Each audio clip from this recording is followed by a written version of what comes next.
I am super excited to have Rick Doten here today. He's going to be talking about how he got into cybersecurity and how he made it up to CISO. And now he's doing his own consulting business, which is really awesome. So I'm so excited, Rick, to have you. This is great. Thanks, Debra. Happy to be here. I know we're on calls all the time, but now we get to sit down and have a chat. Yeah. So how did you get into cybersecurity? It's one of those things back in the day, you didn't find it, it found you, right? So my origin story was reading The Cuckoo's Egg in 1991. And I was working and I was living in Northern Virginia, working in Washington, D.C. on a government agency in a government building at the time as a contractor. And some of the techniques I read about there, I used to help in my desktop support role that I was doing. So if someone called and said, hey, my application isn't working, I had, had the batch file that launched the application on Novell network, be able to pull what their system configuration was. So I didn't have to walk downstairs and see it. And so little things like that started, I started using those quote little hacks to be able to like do my job easier. And then later on, I was an opportunity where, we were building a network that they wanted secure and we just started figuring stuff out. So it kind of like, you evolve into it. It's not like today where there are specific roles that you can aspire to or specific, titles or training or anything. There was nothing. You just kind of like messed up a lot and figured it out. That's exactly, that's how it was for me. You predate me a few years because I got into networking when I joined the Air Force, and that was like 1993. And they introduced us to some, because in networking, you do learn some cyber security. We just didn't call it that security. We did like some sort of pen testing. And it was kind of funny because I was in this the first class that they did that had all this security around it. And, they taught us, it was just like everything within this like 6-week period. So, like I learned Unix. And then they're like, hey, we're going to run a pen test. And they said, we can run this pen test tool, Satan. Oh, I and they remember that. said, you can run it on, no, okay. You can run it on your base is what they said. So when I like ran it, I did do this and like all these alarms were going off at my base. Luckily, I did not get in trouble because enough people, they were like, oh my gosh, Deborah's in this class. They were like, but yeah, that was like super early days. Yep. No, I remember everything was, I remember probably 97, 96 was the first IDS, and it was a bunch of Perl scripts that we got from Lawrence Livermore Labs. I was on a government contracts. So we were sharing like things with, tools among each other. So yeah, the early days and back, and I also got into around 1999, started working in an ethical hacking team. And back then we didn't have, when we would do application pen testing, we used Netcat and then, used OpenSSL to make a little SSL telnet command line. And so we would have our, any of to get in the middle of it. Like nowadays there's Burp Suite and there's other ones that get in the middle, you can adjust it. We had to do it all by hand. And so we'd send it to a listener on Netcat and we'd adjust it and then we'd SSL telnet it in to get in the middle of it. And then probably in 99 or 2000, the Perl libraries for OpenSSL came out. So we had one of our folks made one out of Perl, made a proxy in Perl, which made our life a lot easier. And then when the Java libraries came out, then we made it in Java, which then we could do different things. So it was really fun to talk about. It's really fun to talk to people in pen testing now, back in the day before, yes, we had like, Satan was one of the command line ones, but then at the time I was doing it, there was CyberCop and ISS and some other ones, Nessus had just come out. We're an old 17-year-old French kid who developed this great program that we all use, Nmap, of course, on the command line. And so it was great, for us to come up having to do it the hard way, all in command line, so that as the tools got better. And frankly, in the mid to late 2000s, I was kind of disappointed in the industry because the tools got better and the people got worse. Yeah, it was, I kind of got forced onto the command line, but then when you learn it, it's so great to have it and just to have that knowledge and everything. So yeah, our first firewall was Gauntlet on Solaris, which was this crazy, little, thing to configure in a text file about how to set the rules. So when did you actually make the transition into management and then actually to the CISO role? I had my first CISO role in 2012. And so for my career, so I, was kind of did helped build the network, kind of started in networking, kind of evolved in security, got into, ethical hacking because someone across the hall was like, hey, do you want to work on this project? I'm like, I don't know how to hack. It's like, well, you know how to defend a network. Just see if they did everything you would do to protect it. And that made sense. And then got into Global Integrity, was subsidiary. I was working at SAIC at the time, and Global Integrity back in the late 90s was a subsidiary and doing, security is one of the first security boutiques. And so then I got normalized into that. And then I became a manager, frankly, because I was one of the older folks on the team. Everybody else was in their early 20s. I was 30. And then from there, ran ethical hacking teams and forensics teams and incident response teams and risk management teams, through a bunch of acquisitions that got me up to, being a management consultant and being the person who was briefing all of the customers. We, through acquisitions, ended up being Verizon Business. I ran the East Coast security practice for the professional services group. And then from there, went to Lockheed Martin and was their chief scientist for cybersecurity. And again, they're mostly the face guy talking about all the things that they were doing. They had just come up with the kill chain methodology. I had nothing to do with it. It was Eric, Rohan, and Mike had put that together, but I talked about it more than anyone because I was the one giving all the demos and the presentations to all the people when they would come into our innovation center. And then from there, went to a small government contractor, mobile service company, and became their CISO. And I was their first CISO. And it was a time that, coming as a first CISO, and I say there's people that make a good first CISO and they make a good second CISO. So someone who will start from nothing, figure out what the program's going to look like, develop the governance, define the architecture, understand the business and how to protect, the business operations and reduce business impacts, and then kind of get it up and running and working. And it was a lot of fun to go through that exercise. It was just me and one other guy, an old friend of mine who worked with me back in the ethical hacking teams 10 years prior. And so that was like my first foray, and then became a fractional CISO after that for almost 5 years. And then came down here to North Carolina to take another CISO role, and was there for 6 years. And now decided I didn't want to go back in because I'm an outdoor cat. I am helping lots of startups and VCs and doing a lot of, I'm the social coordinator here in Charlotte for the CISO community.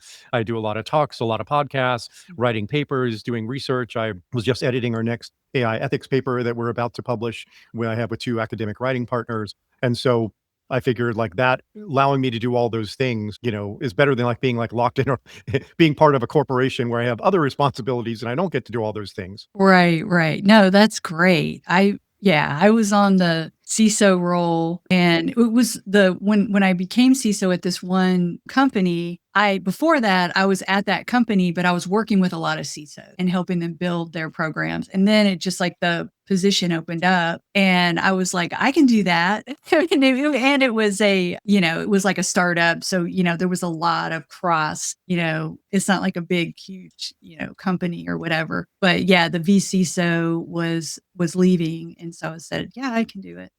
But I ended up transitioning and going into the vCISO route, which I definitely like, having that being like one step out versus being in the firing line, that you're the one that's going to take the hit, even if it's Right. not even your, necessarily your responsibility or whatever. It's just that it's always it seems like that the CISO's the scapegoat. Well, we're the first one because we know how to solve problems and troubleshoot and fix things. I was talking when I was at RSA, I was in a little CISO breakfast and talked to a friend of mine who said, we were talking about roles of the CISO and how in the last 5 years, we started for the first time ever seeing CISOs elevate to be the CIO or have dual role of the CIO and CISO. We have about a half a dozen here in Charlotte who are both the CIO and the CISO. I call them labradoodles and they all know who they are.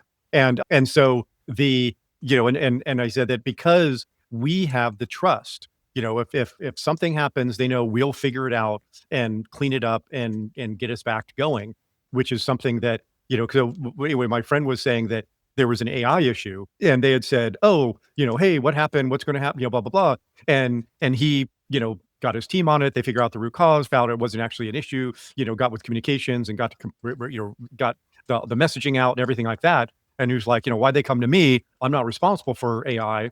And he said, because they trust you and they know you will figure the officer who may be a brilliant person, doesn't know how to troubleshoot incidents. The compliance team and the governance team doesn't know how to, go on, do investigations and identify root cause and figure out how to fix things. You do. So that trust is what makes them come to us and what has caused us to elevate our position, not just, in at the boardroom and all those things that we've been fighting for years, but also just say, hey, as the CIO role kind of gets diluted because it's mostly cloud services and it's not in a back office, and they're, depending on how organizations are structured, it's like, hey, well, you know how all this stuff works because you got to protect it. You want to just run the whole show? It's like, okay. Yeah. That's great. So now I know you talked a lot about the neurodivergent. Yeah. So I wanted you to talk about that because I thought that was great. I did hear you give one of your talks. Yeah, about 4 years ago, I was kind of seeing on, social media, there were these neuroscientists and ADHD and autism influencers talking about different traits of neurodiverse folks. And neurodiversity is a simple answer is, people who have, often have some kind of the way their brain is wired is different. So autism and ADHD fall into that, but so does dyslexia, dyscalculia, which is dyslexia but with numbers, which I also have. That, if you say you don't have the math gene, right? And that's why I was an English major. And dyspraxia, which is like your time, your positioning in space, one of our 11 senses. So oftentimes when doing an ADHD assessment, they'll say, do you have bruises they don't know about? Do you bump into things a lot? Do you trip on things? You drop things a lot?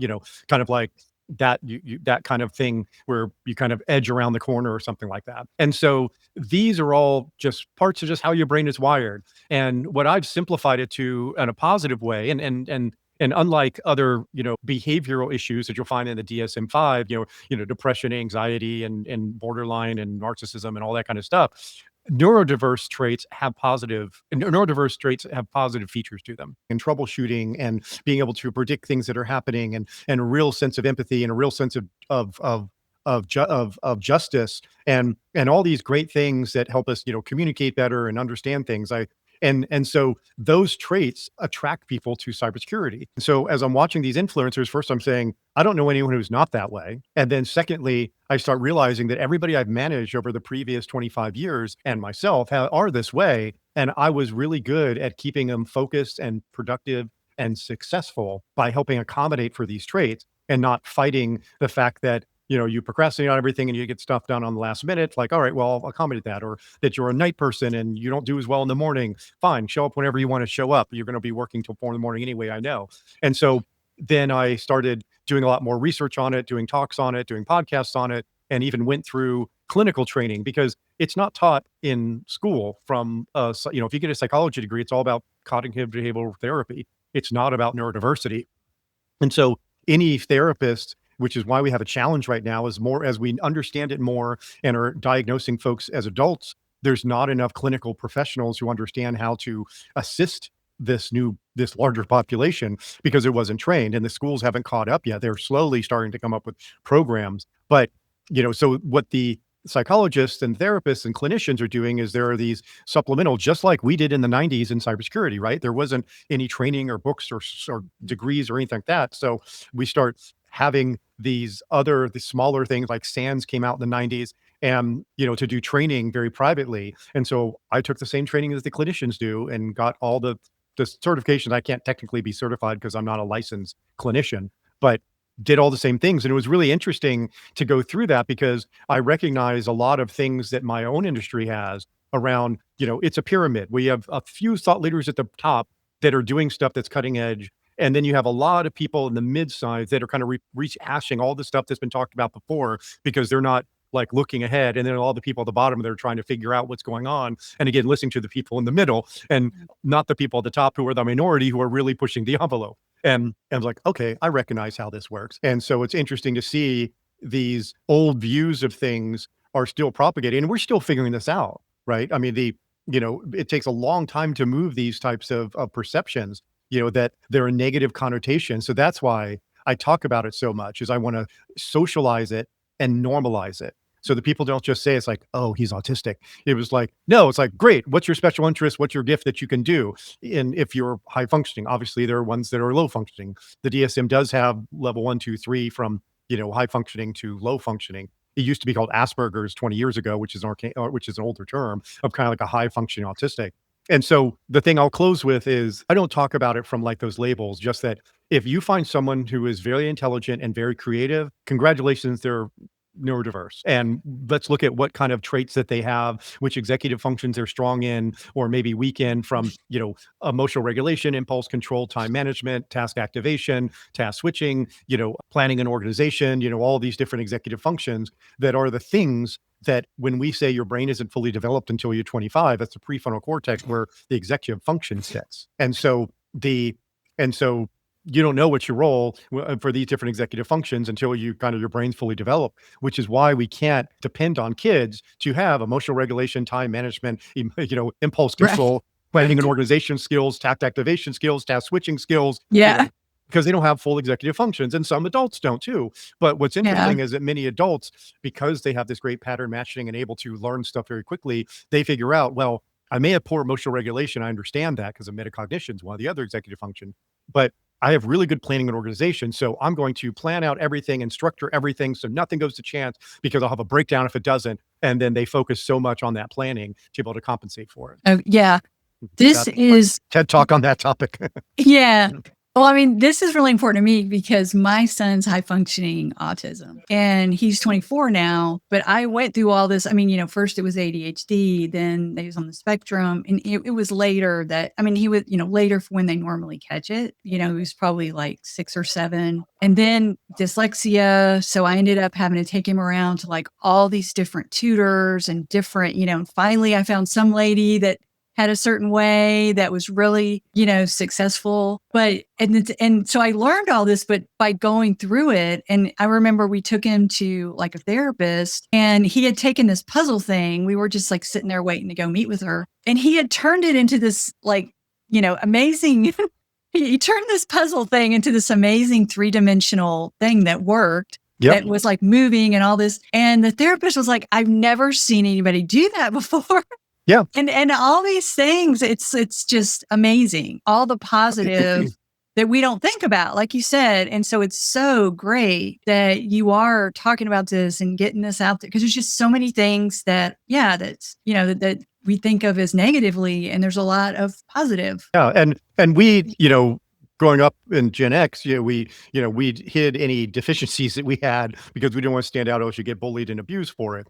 And so we were able to mask for many, many years, which is why now a lot more people are kind of like realizing they can be themselves. It's also, as you get older, it's tougher to do that. And so many people are being diagnosed, not because we've learned more about it, and particularly in women, because all of that data that's in the DSM-4 and 5, I mean 5 now, 5R or wherever we're at now, a lot of that around particularly ADHD came from the Milwaukee study back in the 80s and 90s by Dr. Barkley. It was all middle-class white boys. And so women and minorities are not part of that. And so there's a lot of discrimination against it. So why for years women were diagnosed with anxiety or depression, where really it was undiagnosed ADHD, because the industry literally did not think that females could be ADHD, that was only a male thing. And because it shows up differently in all people, but oftentimes in women, it's more internalized. It's in your head. It's the little rat that's running on the wheel of all the things you're thinking about, and all the things you're worried about, and all the things you're planning, and all the things that could go wrong, and all the patterns that you're seeing, and while you're sitting there calmly, where a boy's running around kicking things and doing stuff, and you're just quietly twisting your hair, it's like, well, that's not in the book of how these things are proposed, because the book was gauged on male. And so and it's great that now everybody talks about it. It's great because even in the last 3 years, where I said, I hope it got the acceptance that like anxiety and depression did 10 years ago, where it's just like, okay, I'm taking something for anxiety or whatever. And everyone's like, okay, cool, great. You're taking care of yourself. But it's like, oh, I'm ADHD. It's like, oh, well, what's your problem? Just get over it and just do the work. It's like, why are you procrastinating? If I'm autistic, like, oh, did you go to a special school or whatever? Like, do you need problem reading? It's like, no, you're probably more brilliant. There's also a Venn diagram of ADHD, autism, and high intelligence. And I think that's kind of morphing a little bit more. I think it's actually, my opinion is that it's just a trait of high intelligence. And then these different like inflections of your executive functions and what you're good at and what you're not are just variations of it. But I think it's more of the leading indicator to me is just it's a high intelligence. Yeah. No, yeah. I think, I agree. I agree with you on that. Yeah. I had a friend who she's a college professor and teaches in mathematics. She found out as an adult that she has ADHD. Yep. And I'm sure I'm somewhat on the spectrum just because of my son, because I see all these things with my son. And Very I'm like, hereditary. It's very hereditary. yeah, it was like some sort of questionnaire we filled out. And then my husband was like, I think that's more you Yep. than No, and that the thing is that, we're like our generation was like, oh no, I can't be labeled. But it's also, ADHD especially is one of the most treatable condition, through medication, through different kinds of accommodations and things like that.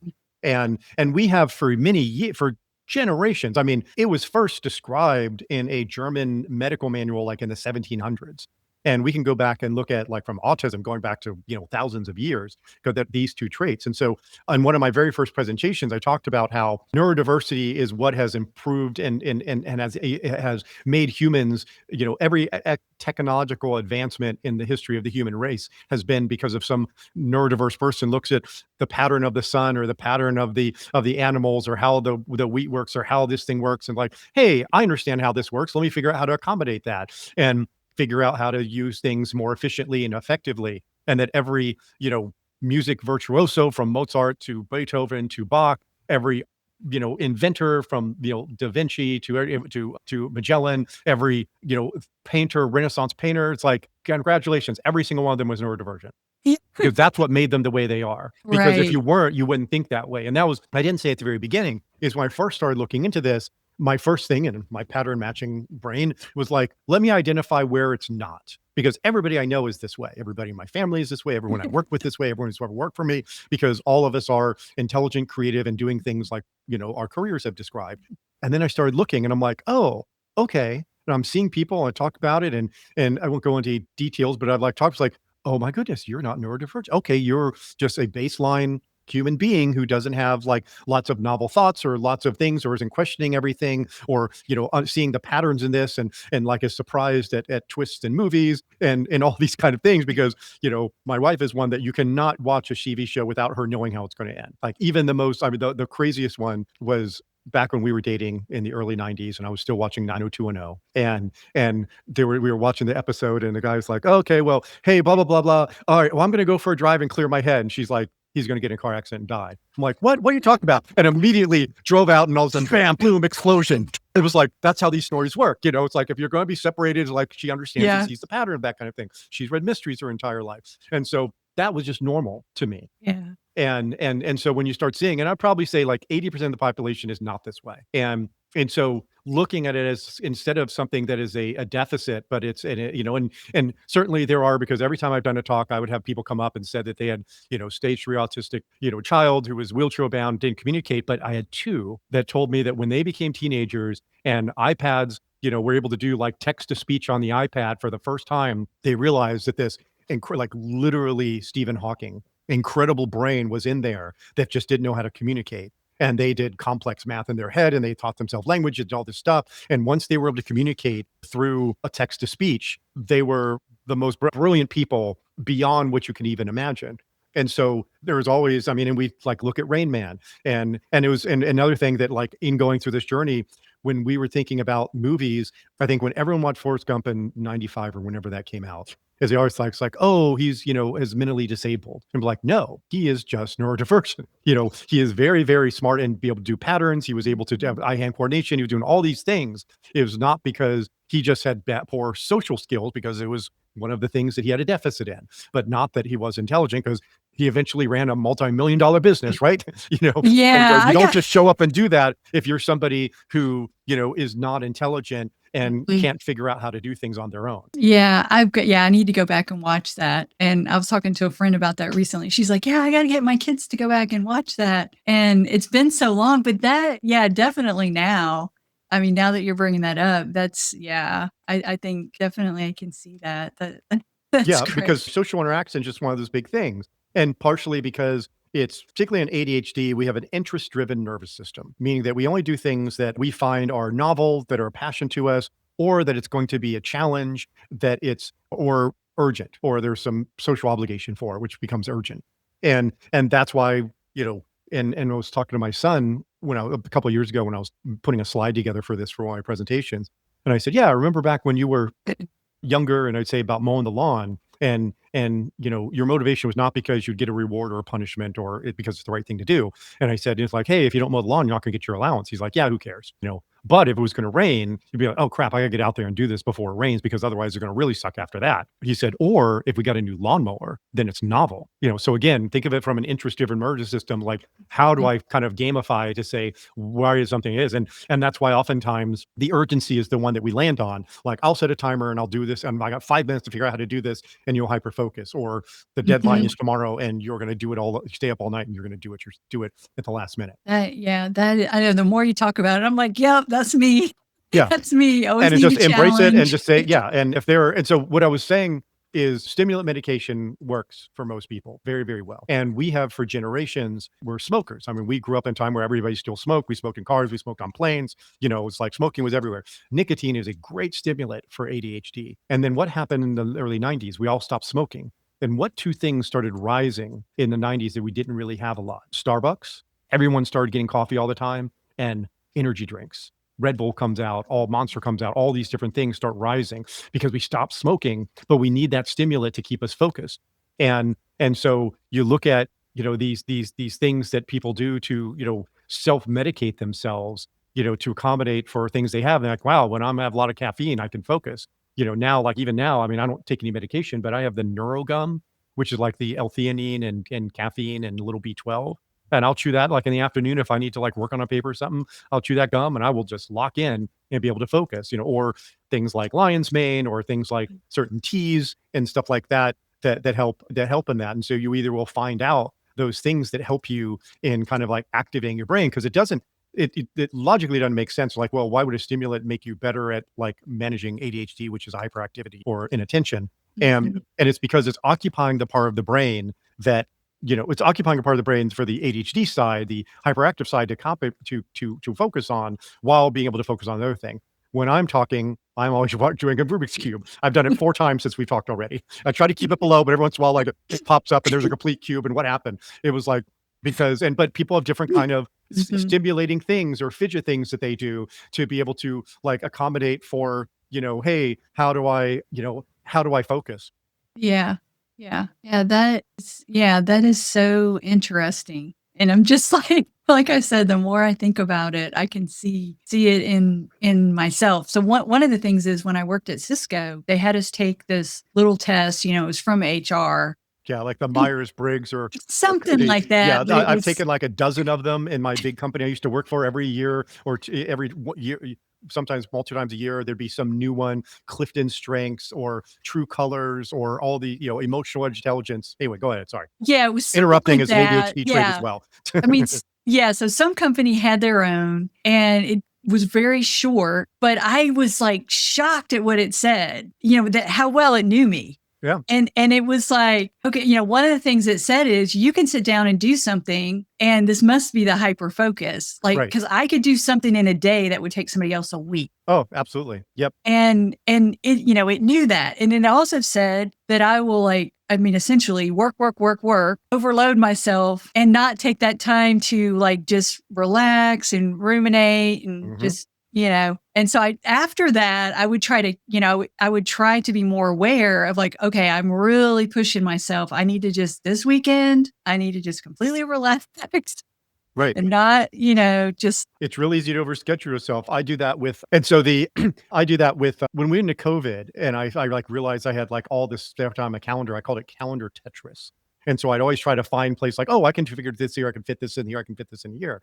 And I really overloaded myself like morning to night because I figured that's what I need to do because I'm not in an office interacting with people, but I feel like I need to be productive. So that perfectionism thing. There's a lot of comorbidities in neurodiversity. Like very rarely do you have just ADHD or just autism. You have some other kind of thing. And also and I was on a podcast a couple of years ago, a long podcast, where we went to real depth about childhood trauma, because a lot of the traits look a lot like childhood trauma, big T trauma or little T trauma, which is more emotional abuse kind of thing, and so so it's identifying like, okay, well, what are these traits and how do I accommodate them and manage them? Because, when I do a talk, I'm always like, sorry, and at RSA in 2024, I did my neurodiversity in the cybersecurity industry talk, and it's available on the RSA YouTube channel. If you just look for, just search my name, or if you just, search my name anywhere. I won't say Google it, but I'm more perplexity everything than Google things now. But you will certainly find that talk that's available publicly. And I always start off with like, I'm not here to diagnose you. I'm not here for you to diagnose yourself. I'm here to talk about traits and how to accommodate them, regardless of how you got them, because it doesn't necessarily mean you have ADHD. It could be childhood trauma. Okay, that's interesting to know. So I do like myself, I do struggle with depression, but it was from my son. When I had my son, I had postpartum. Mhm. And probably like when I saw the therapist, they said, you probably had it before. I didn't realize it, because it is like runs in families and things like that. And my mom had problems with it, but definitely. But then also what you were saying is a lot of times women, are misdiagnosed too. Yep. So it could be, the more that I see like with my son, but I think the big thing is like you said, is just to realize that, hey, there was something I just saw like on CNN or something where they were talking about this. Somebody like you said that, has to use like typing or, a special thing to communicate. Like he graduated from college, and they said he was so low functioning that they didn't think he would ever be able to do anything. And that's just making me think about what you were saying about even these people that can't communicate like we think are really very, highly intelligent in other ways. I mean, and obviously not every single time, but certainly that is very frequent from my anecdotal experience of people coming up to me after doing these kinds of talks. The other thing about women is like you are a lot better at masking than men because your entire existence, you feel like we've conditioned in the Western cultures for people pleasing, and particularly our generation before, it was just like, all right, don't stand out, don't have an opinion, don't like speak up, don't like say you did things well, don't think other stuff. And so all of those things gets pushed down. And then as you get older and you start like, yeah, I don't care anymore. I'm not masking. This is who I am. I'm going to start doing the things I want to do the way I want to do it. And they're like, oh, wow, you're really ADHD. It's like, oh, is that what that is? Oh. But it's almost like I think that the, somebody always said like, I'm a morning person. And they kind of joked like, yeah, morning people run the world because we get up and get stuff done, started, everything like that. It's like, I think it's that the neurodiverse people run the world because we're all intelligent and creative and we're the founders, we're the entrepreneurs, we're the leaders, we're the ones that have figured these things out. We understand how to work with people and understand patterns and how to, very intuitive, like different, depending on if that's what we want to focus on, be very intuitive and people. And yeah, so I think it's an advantage, I guess is what I'm saying. And we spent, generations saying it's a deficit and we're still learning about it. And I think we're going to find, and I think there's been, because of social media, the crowdsourcing has gotten a lot better information than the clinical studies that have happened because we're getting more crowdsourced information about people's behavior and seeing these patterns and these influencers who've done some really good work in describing. I remember like 5 years ago, there was this young woman, Paige Lyle, who she said that, yeah, she talked about autism. She was a female who was diagnosed very early and really this became her special interest. In ADHD, we have hyperfocus, and ADHD in autism, we have special interests. Like this is a special interest of mine, is talking about this topic. Cybersecurity is a special interest of mine. I'm a yoga teacher, I'm polymath, so I do lots and lots of things. And so that becomes special interests of mine and they're long term. And so she said that, so she started doing videos, for years on YouTube before anyone was really doing it. And she said that she run into therapists who say, hey, I use your videos to help. And she's like, what do you mean? You're like a licensed, therapist. And she goes, yeah, but we're not trained on this, but you will be able to, your special interest, learn and help educate, particularly young women in, how to accommodate and manage these traits. And it's very valuable in making people, successful and functional without either giving up or just beating themselves up. Cause that's the number one thing I tell people is like, forgive yourself, give yourself grace. It's okay. You don't need permission to take a break. You don't need a reason to, you don't need to justify some reason to relax and take a day off. Right. It's like, but we feel OCD is one of those comorbidities, right? Is like, we feel like we have to like completely do it and do it a certain way. Someone was telling me something recently. They worked in a place that had a lot of mathematicians and he said, yeah, this guy was such a nerd. Like he would take his McDonald's French fries and he'd lay them all out by size and eat them by size. And I'm like, yep, perfectly reasonable. I said, I've always eaten my M&Ms by color. I'm like, it's just the thing that makes you feel comfortable because of a pattern that you want to see. Great. Yeah. It's like, let's celebrate that instead of saying, what a weirdo. It's like, hey, that's a good one. Right. Here's my quirk. I will say, and I mean, everybody's, individual, but I am very like just straightforward on things. I might try to like hold things, but but I'm just like, I'm not definitely not a manipulator or anything like that. So that's when I get into situations like that, I mean, I'm better now, but it just spotting it, because I'll just say what I feel or Oh, yeah. whatever. And Being people blunt is get, one of the traits. Yep, yeah. absolutely. And there are people do not like that. Nope. And that's one of the things I talk about in finding your tribe. Is like when you're about with another neurodiverse people, like we will cut each other off. It's no harm, no foul. We will be blunt, and it's like, yeah, fair point. Anyway, blah blah blah blah. We don't take it personally because it's kind of like, I do a data dump to you, you do a data dump to me. We could disagree. It's like, oh, cool, I like Spider-Man, I like Superman. Cool. Why do you like that? Okay, great. Yeah, it's Yeah. like, no, not my thing. Moving on. Yeah. Yeah. And it's all and so that's where I have a number of people in our community here in Charlotte who, a couple of years ago would just like would meet or could come out just to be around people like them because they realized how much they were an outcast in like the communities they were in before. And it's like, oh, I can't be this way. Oh yeah, nerd out is what you want, as much as you want, interrupt as much as you want, talk over things, have your special interests, data dump on, like we're all doing the same thing. So it's all accepts, like, it's so pleasant. You guys just sit there and listen and nod and smile and you're waiting to talk and, yeah, no judgment Right. whatsoever. Yeah. So like my dad, he passed away recently, but he was a geophysicist. He had taken, he was kind of an anomaly because he did have the genius IQ, taking the test, could have been Mensa. He was just like, I don't want to hang out with those people, but he was also very Exactly. social. Yep. But whenever we talked, we were always like cutting each other off. And then it was like, we knew, we were just like that was us, and it was fine. Yep. Yep. No, and there are things, yeah, and so that's why it's by socializing this, then people accept it more in themselves, Mhm. especially, and then with each other. And you're like, oh, okay, that's cool. Because and then also like in parenting, yeah, my son also had said, he goes, boy, what you knew this 25 years ago when you were growing up. I'm like, yeah, I know, right? Because I would have understand that I do not expect emotional regulation out of a child because their executive function isn't functioned for, or know how to de-escalate and redirect and be able to how to, identify, what the root causes are of things, when there's an escalation, or understanding that, okay, transitioning of tasks. And when you're playing a video game, say, hey, time for dinner, and they ignore you because they're hyper focused on it and they don't hear you. It's not that they're rude. It's not that they're focused, not that they're ignoring me. It's they physically didn't hear me. And then when I do say, hey, we're going to come on, you need to get up and go to dinner, and they have a meltdown at 10 years old, it's because it's task transition. And if I was said, hey, you have 5 minutes, I'm telling you this. Okay, great. Hey, just letting you know, it's like, okay, now is the time. They were able to have this transition period where they know it's coming, or say, hey, we're going to stop playing the game. We're going to do this other activity. And then we're going to do this thing, as an intermediary. And so these are all kind of like little tricks that, boy, I wish I knew when I was, my kids were Yeah. younger.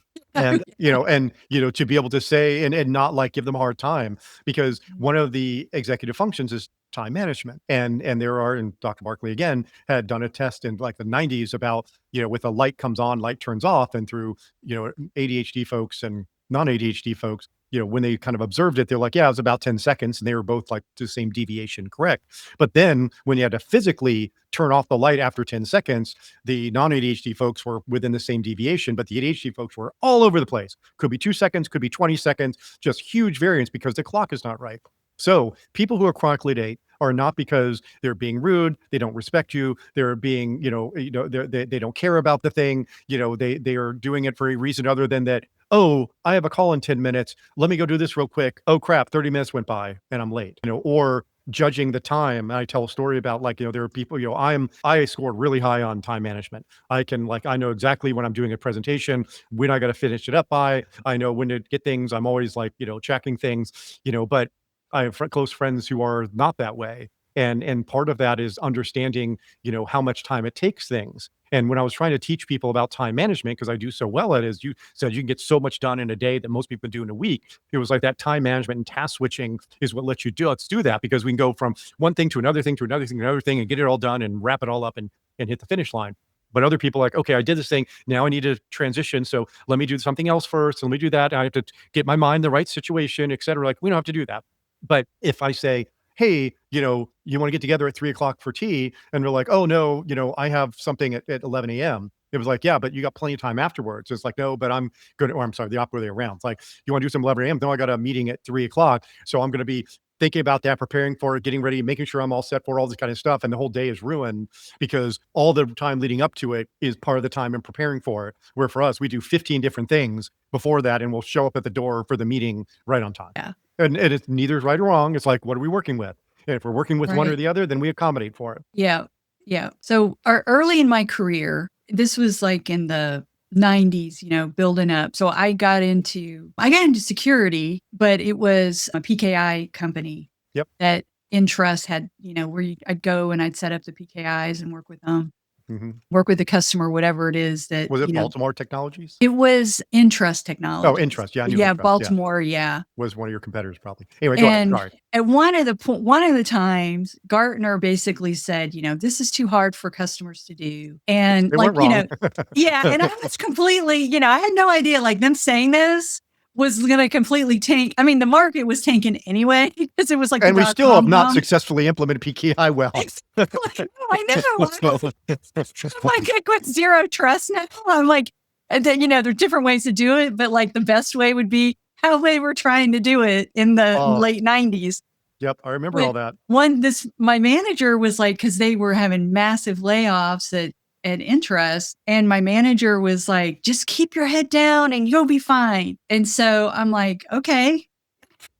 But then it was like when I was, 10, 15 years later, I was at Cisco, and I was able to go to this executive management training. Day one, they said, it's not what you know, it's who you know. And I just felt like, I was like, what? I felt like I was 20 years behind because my whole thing was always just get the job done. Right. No, and I will say, I'll give a plug to my friend Janet Hines that just published a book about exactly that. It's not about just doing a good job and doing quality and being respected. You need to be visible, and you need to be present. You need to be in the place you need to ask. And it's a tremendous book. I just read it. I'm going to be, I have an early copy. I don't know if it's printing yet, but exactly that thing. And you may have been, and you were given bad advice because that's what, an 80s era, manager would have said. It's like, hey, keep keep quiet and stay under the radar and you won't get, but it's like, yeah, well, if you're also not going to be anywhere. But that's the thing in the 80s. It was like, hey, I'm just going to stay in this job until I die and take my pension and go. Where we're like, no, we're eventually, this company or my job is going to go away and I need to position myself for the next thing. Yeah. Yeah. So that's good. Cause I know that I do try to share that, especially I mentor a lot. I have interns and stuff from the community college, and I do try to share that with them, that start building your network now, because you're going to need it. It's not just, it's not just heads down, get the job done. I mean, you do want to understand what how to do your job. And everyone's got to know that and even people knowing it, but also, when I deal with that, like right now, coming into my own advisory, is I have a huge network, but, people's like, oh, people I'm reaching out to you all the time too. It's like, no, because they all think that I'm busy because they see me doing all this stuff. And they're like, oh, you must be fine, because if you weren't fine, you'd be asking people. And so the thing about asking is so important to say, hey, if you need help with any AI implementations or security, it's like, reach out and, as we do in being fractional CISOs. And because otherwise people just think it's like, oh, they must be fine and they don't need anything. I'm not going to bother them because they're busy. Right. Just because all this other kind of thought leadership and things and being on podcasts and stuff like that. Right. So that's the important thing. And that's the book about, like, don't be afraid to ask. And so, I highly recommend it. It's too far away for me to show you the cover of it, but and it really, really hits on those things of like, be visible, be heard, do what you need to do to be able to advocate for yourself. Don't be afraid to talk about things that you've done well, because in our generation it was like, oh, you're boasting and bragging if you talk about successes you had. It's like, well, but I'm also, looking the successes as the team or success for our company and things that I contributed to, not like, hey, I'm smarter than everybody else. It was like, oh, look at this benefit that we had, as a team to be able to get this thing done. And so doing it for the right purpose is important as well. Yeah, that is. Yeah, you're right. Because other people, they're not necessarily going to let people know, what you've done. I mean, because it's like you do something really great. A lot of people will take credit for it, and then they like forget about you. And particularly as a neurodiverse person, it's like, you just think you're just doing a good job and everyone thinks like you. It's like, hey, we're all doing our things. And like, no, There are people who are the narcissism scale that will do anything to take your knowledge and share it as their own and get credit for it so they can get promoted. Meanwhile that you are just head down doing great work and exceptional things. Exactly. Everyone respects you and come to you to fix things. And you're wondering why these other people don't get, because of exactly what we're talking about. Yeah. And that's exactly what has happened in the past to me. So yeah, no, that you're correct on that. So is there anything that you wish someone had told you before you became a CISO? No, and it was also kind of early on. So it was like we didn't have, the communities that we had. I would say the thing that I tell people now going to the first CISO position, and I have a lot of friends of mine who get their first CISO position, is like my 3 rules of being a CISO, which are very simple. It's like, 1, understand how your business makes money and don't do anything to disrupt that. 2, don't make your users your biggest hackers. And 3, find your community, because you can't do this alone. And that's why I'm so passionate about the community here in Charlotte. And we have a very tight community, and they call me the cruise director, as you know, because I make sure everyone is together, because we have such a diverse set of companies and maturities and sizes and industries. And we all learn from each other because we're all in the same fight. And we all need to work together to be able to protect ourselves, because all of us being secure, each of us being secure makes all of us secure.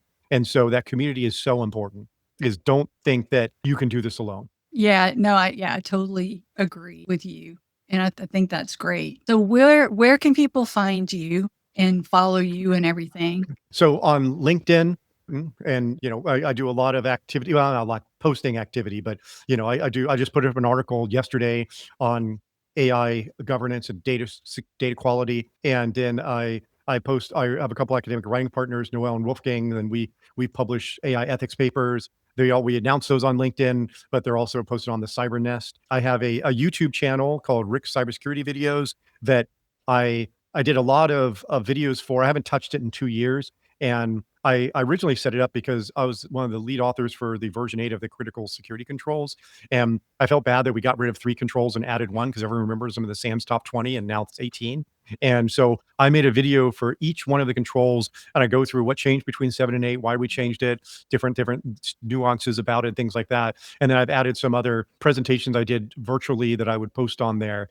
I'm like, this week I have a presentation that I have now about AI implementations and security that I've done a couple times, one for ISSA here locally and one for a paid speaking engagement I did, that I'm going to do like a 20-minute version of that I'm hoping to record tomorrow or Thursday, and that'll be up on my YouTube channel, and you'll see that on my LinkedIn. So my LLC is Prescient Cyber Risk, because a good friend of mine had said it like, well, Rick, you're the most prescient person I know, because I'm always talking about things that are 6 months, a year ahead, because I'm talking to all the startups and I'm seeing all the innovative things that are coming up. And so a lot of the topics that I talk about are things that, people aren't yet doing, but are still possible. And, I have a prescientcyberrisk.com and and a inquiry at prescientcyberrisk.com, but mostly LinkedIn is my main source until I start doing more stuff on my YouTube channel. Okay, great. Yeah, That was much longer than you thought it was going to be. Sorry. Yeah. Because I'm trying to be better at talking about this stuff. It's like, you can find me on LinkedIn. Okay, see everybody. But now I'm like, let me explain all this stuff, but now I need to figure out how to edit that down. No, that's great. That's great. Well, I'm so glad that I had you on the podcast today. Thank you so much for joining me. Hopefully I'm going to be in Charlotte soon. So I was looking, there's 2 things going on this month where it would make sense, because I could drive down there in one day, but I figure I probably should stay in a hotel or something, because it is like a 3.5 hour drive or whatever. And now that Buc-ee's is going to be another year of delay, then that's not going to be the advantage of stopping at Buc-ee's on the way there and the way back. Yeah, I'm like, when that opens up, I didn't realize it's going to be delayed. I was like, I have to stop there. Oh yeah, you'll pass it all the time on 40. But yeah, no, look forward to seeing you out next time and the events. And you see, that's what I do, is I send out the email activity list of all the stuff that's coming up. Yeah. So yeah, thanks for all you do for the community. All right. Have a good day. Thanks for listening. Don't forget to pick up a copy of my book, A CISO Guide to Cyber Resilience, available on Amazon. And remember to stay cyber resilient.